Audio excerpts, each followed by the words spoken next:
আসসালামু আলাইকুম। আশা করি তোমরা সবাই ভালো আছো। আলহামদুলিল্লাহ আমিও ভালো আছি।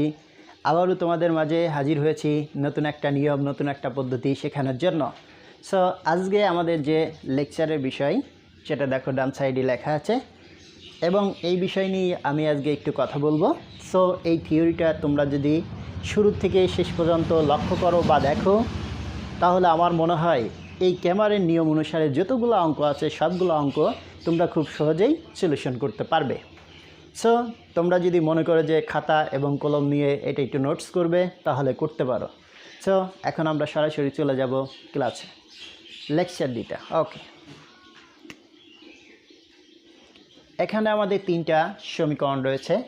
এই তিনটা সমীকরণের যদি আমরা সলিউশন করি তাহলে সেটাই হবে ক্যামেরার নিয়মের সমাধান। সো কার সমাধান আমরা নির্ণয় করব,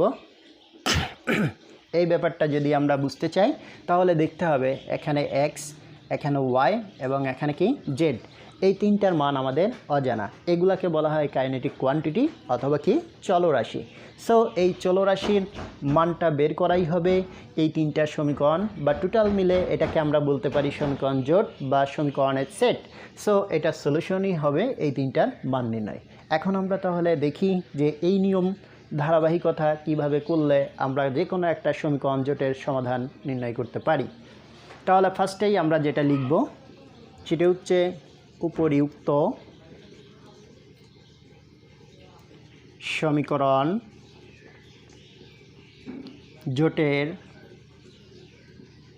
x comma Y comma Z এর সহগ নিয়ে পাই। সো এই কথাটা লেখার পরে আমরা যে কাজটুকু করব সেটা হচ্ছে ডি এর মান, যেহেতু নির্ণায়কের ইংরেজি হচ্ছে ডিটারমিন্যান্ট, আর এই ডিটারমিন্যান্টের মূলত প্রথম অক্ষর যেটা ডি, ক্যাপিটাল লেটার। সো এটা দিয়েই আমরা এই নির্ণায়কটাকে প্রকাশ করি। সো এই জন্য ডি ইকুয়াল টু এটা আমরা লিখছি। এখন এর মধ্যে ডি বলতে যে জিনিসটা লিখব সেটা হচ্ছে প্রত্যেকটা সমীকরণের এক্স, ওয়াই এবং জেড এই তিনটা ভেরিয়েবল বা চলরাশির সহগ নিয়ে কাজ করব। সো আমরা কাজ করি A1, B1, C1, A2, B2, C2, A3, B3 এবং C3। সো এটাকে যদি এখন আমরা নির্ণায়কের মাধ্যমে করি তাহলে আমরা একটু প্রত্যক্ষ করি। পূর্বেই কিন্তু আমি একটা নির্ণায়ক কীভাবে সমাধান করে সেটা অবশ্যই আগের ক্লাসে দেখিয়েছি।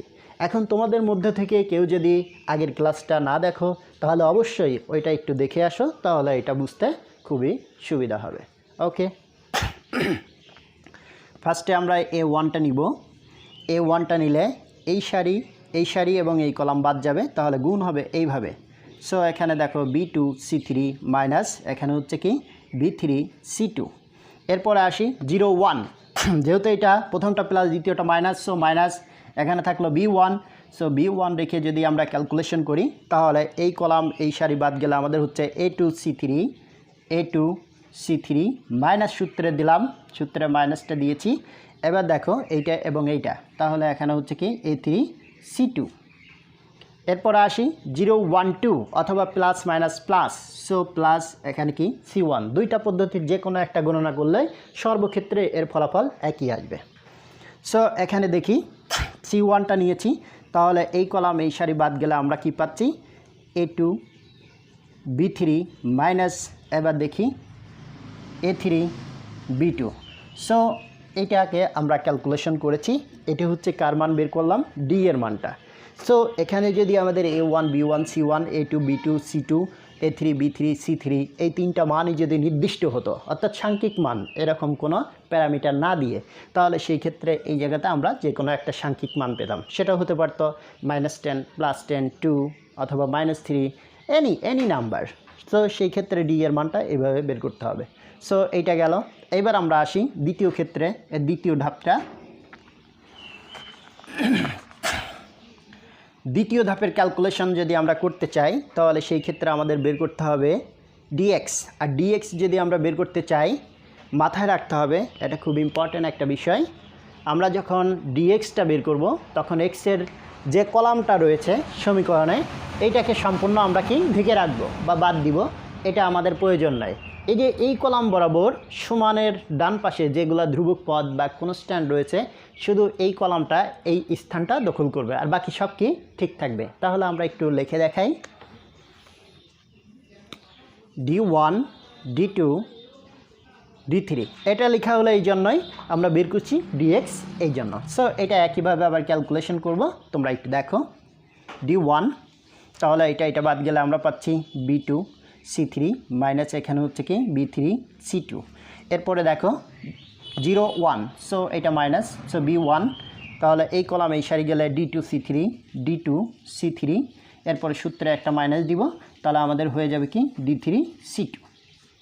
এরপর আসো এইটা, তাহলে 0 1 2 জোড় সংখ্যা এই জন্য প্লাস, সো এটা হয়ে যাচ্ছে C1 এবং এই কলাম এই সারি বাদ গেলে আমরা পাচ্ছি কি D2 B3, সূত্রে একটা মাইনাস দিব, গুণ করলে হচ্ছে D3 B2।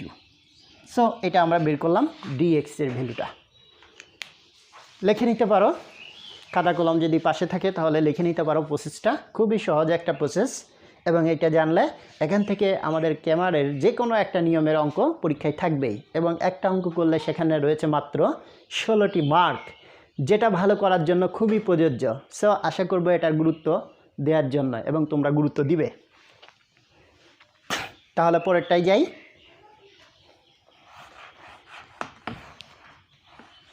একইভাবে আমরা এই জায়গাতে এখন নির্ণয় করতে চাচ্ছি কি,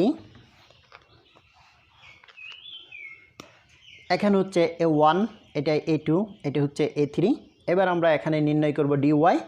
এই জন্য দেখো এখানে এখন লিখতে হবে D1 D2 D3, কারণ y এর কলাম বরাবর আমরা এই কনস্ট্যান্টগুলো লিখব একইভাবে। সো এটাকে আবার আমরা একটু ক্যালকুলেশন করি।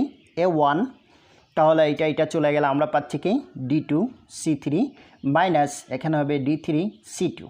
এরপর আসি মাইনাস D1, তাহলে এই কলাম এই সারি চলে গেলে পাচ্ছি আমরা কি A2 C3 মাইনাস এখানে হবে আমাদের কি A3 C2।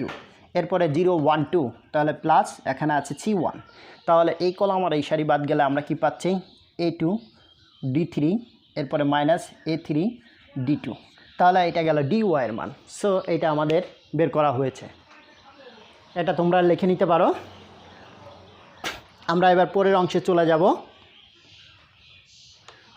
পরের অংশটার জন্য আমাদের যেটা আসবে এটা আমরা বের করব কি dz। সো dzটা যদি আমরা নির্ণয় করতে চাই তাহলে এখানে দেখো B1 B2 B3, আর এইখানটায় আমাদের কি হবে D1 D2 D3, কারণ এখন z এর কলাম বরাবর আমরা এই কনস্ট্যান্টগুলো বসিয়ে দিয়েছি। সো এটাকে একইভাবে ক্যালকুলেশন করতে হবে। ফার্স্টে A1টা রাখলাম, সো এইটা চলে গেলে আমরা কি পাচ্ছি এখানে হচ্ছে D3 B2 মাইনাস এটা গুণ করলে হচ্ছে B3 D2। সো এরপরে দেখো মাইনাস B1, এইটা চলে গেলে অর্থাৎ এই দ্বিতীয় কলাম ফার্স্ট সারি, যদি সারি আর এটা চলে যায় তাহলে এখানে কি হচ্ছে A2 D3 মাইনাস এটার জন্য ক্যালকুলেশন করলে কি হচ্ছে A3 D2। ওকে, এরপর আসো যে এখানে প্লাস D1, তাহলে এই কলাম এবং এই সারি বাদ গেলে আমরা কি পাচ্ছি A2 B3 minus A3 B2। So এখন পর্যন্ত দ্বিতীয় ধাপটা গেল, যেটাকে আমরা বলছি dx dy dz। এগুলো কেন নির্ণয় করছি, এর ধারাবাহিকতা কি, লাস্টের দিকে আমি আরও দুইটা কন্ডিশন দিয়ে এটা বুঝিয়ে দেব। সো এটা একটু ধৈর্য ধরে নিলে ভালো হবে। আসো পরের অংশে চলে যাই।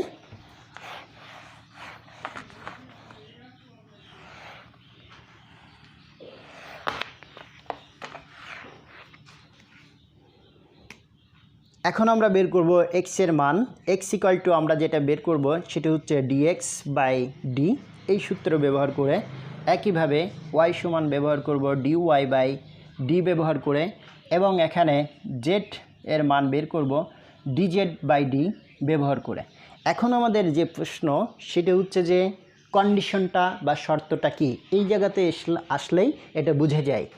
আমি অনেক সময় এই কন্ডিশন বা শর্ত দেখিয়ে নিয়ে তারপরে ক্যালকুলেশন করি, যেহেতু তোমাদের ডিটেলস আসলে দরকার হয় না, সেই জন্য আমি এই টোটাল ওয়েটা বা পদ্ধতিটা বলে দিয়ে লাস্টে দুইটা কথা বলে দিলেই এই শর্ত বা কন্ডিশন বোঝা যাবে। সো এটা প্র্যাকটিক্যালি, এই জন্য আমরা একটু খেয়াল করি। ফার্স্টেই আমরা যেটা ডি এর মানটা বের করেছি, সেই ডি এর মানটা যদি আমাদের কি হয়, শূন্য হয়ে যেত, তাহলে তোমরা একটু খেয়াল করো, কোনো কিছুকে যদি শূন্য দ্বারা ভাগ করা হয় তাহলে তার মান হয় কি, ইনফিনিটি বা অসংজ্ঞায়িত, যাকে সংজ্ঞায়িত করা যায় না।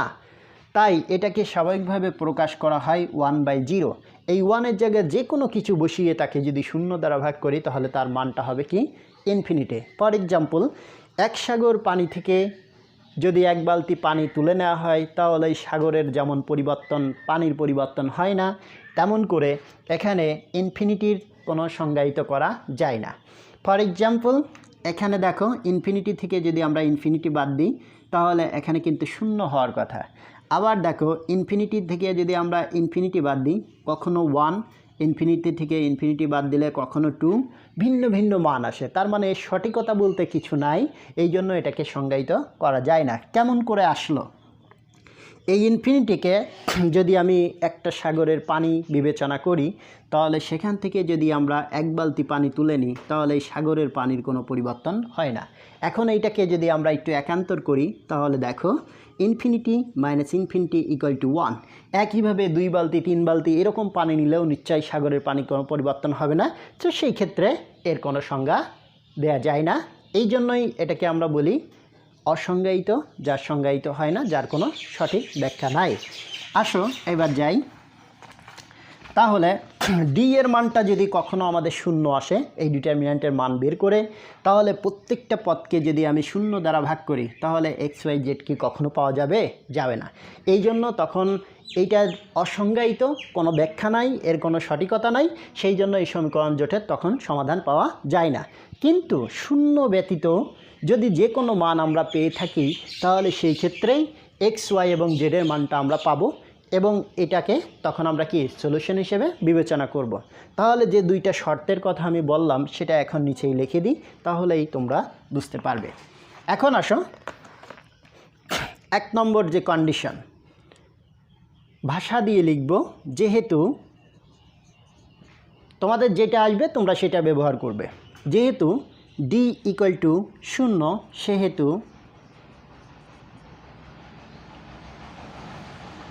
উপরিউক্ত সমীকরণ জোটের কোনো সমাধান নেই বা পাওয়া যাবে না, এটা লিখলেই এনাফ। ফার্স্টেই আমরা একটা সমীকরণ জোট আমাদের দেয়া থাকবে, এখান থেকে আমরা ডি এর মান নির্ণায়কের মাধ্যমে বের করব এবং সেটার মান যদি শূন্য চলে আসে তাহলে আমরা ভাষা দিয়েই এটার অ্যান্সার করতে পারি। কেমন করে? যেহেতু ডি ইকুয়াল টু 0 সেহেতু উপরোক্ত সমীকরণ জোটের কোনো সমাধান নেই, এতটুকু বললেই শেষ। বাট যদি এমন হয়, কেমন হয়, D is not equal to 0 but any number, সেটা নেগেটিভ পজিটিভ যে কোনো কিছু হতে পারে। সো সেই ক্ষেত্রে আমাদের যেটা হয়, যেহেতু D is not equal to 0 সেহেতু উপরোক্ত সমীকরণ জোটের সমাধান বিদ্যমান, এই কথাটা লিখতে হবে। যখন আমরা এই কথাটা লিখে ফেলবো, বা লেখা হবে যে যেহেতু D is not equal to 0 সেহেতু উপরোক্ত সমীকরণ জোটের সমাধান বিদ্যমান, তার মানে সমাধান যদি থাকে তাহলে এই কন্ডিশনের উপর আমাদের সমাধানটা বের করতে হবে। আর যখন আমরা সমাধানটা বের করব সেই সময় আমাদের যে প্রসেস বা পদ্ধতি চলে আসে সেটাই হচ্ছে ক্যামারের নিয়ম, এবং সেই নিয়মটাই শুরু থেকে আমি এখন পর্যন্ত দেখিয়েছি, যেটা এই পর্যন্ত এসে শেষ হয়।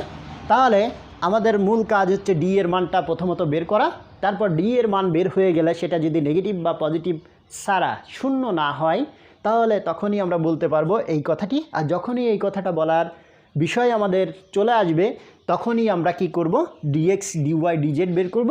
তার পরবর্তী ধাপে আমরা এক্স ওয়াই এবং জেডের মান এই তিনটা সূত্র দিয়ে ব্যবহার করব। কেমন করে? dx এর মানকে d, dy এর মানকে d এবং dz এর মানকে d দ্বারা ভাগ করে যা পাবো মূলত ওই তিনটাই হবে এক্স ওয়াই জেডের মান। এটাই হচ্ছে ক্যামারের পদ্ধতিতে কোনো একটা যদি সমীকরণের কি জোট দেওয়া থাকে বা সমীকরণ জোট দেওয়া থাকে তাহলে তার সমাধান নির্ণয় করা, এবং সমাধানটা লিখতে হয় এমন করে, অতএব নির্ণয়ের সমাধান X comma Y comma Z equal to এক্সের যে মান সেটা কমা ওয়াইয়ের মান কমা জেডের মান, এবং এটা শেষ করে দিলে আমাদের শেষ হয়ে যাবে। সো আজকে এই পর্যন্তই। পরবর্তী ধাপে আমি ক্যামারের এই নিয়মের আলোকে নতুন নতুন অঙ্ক নিয়ে তোমাদের মাঝে হাজির হব। আজ এই পর্যন্তই। আল্লাহ হাফিজ।